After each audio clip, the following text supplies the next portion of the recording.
In Chapter 4 of Emily Bronte's Wuthering Heights, the entire plot is set in motion by a logistical anomaly that defies the standard social patterns of the era. While this is often dismissed by modern readers as a simple, perhaps eccentric journey, the logistics of 1771 suggest a much higher degree of risk and a potential cover-up of his true movements. Haworth to Liverpool is 60 miles one way.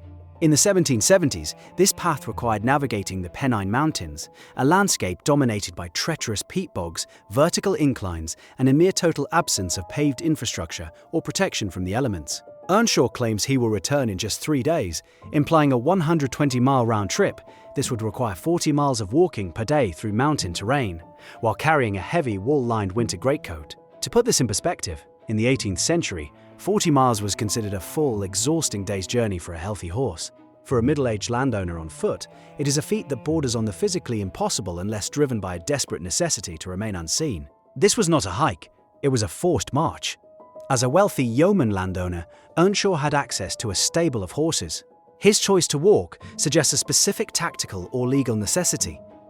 Under the Vagrancy Acts of the time, the British government viewed masterless men on foot with profound suspicion.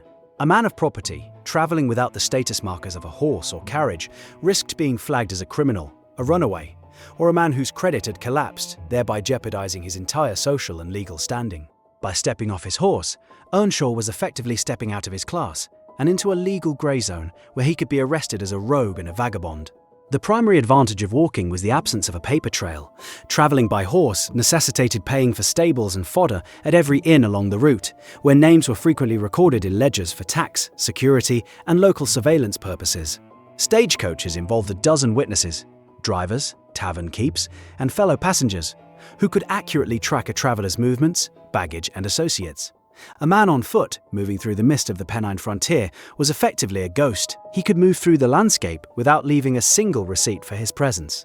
Earnshaw's destination, Liverpool, is equally significant to this dossier. In 1771, Liverpool was the central hub of the transatlantic slave trade, the Silicon Valley of human trafficking. It was a city built on the mechanics of global shipping and the extraction of wealth from the colonies. It was the wealthiest and most violent port in the world, a place where fortunes were made on the margins of the law.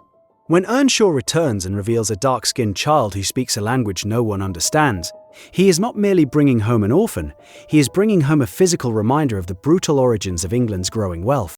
Heathcliff is the outside world finally arriving to claim a seat at the table, a physical embodiment of the invisible labour that funded the British gentry. He is the first dividend of an empire that the characters are too terrified to acknowledge.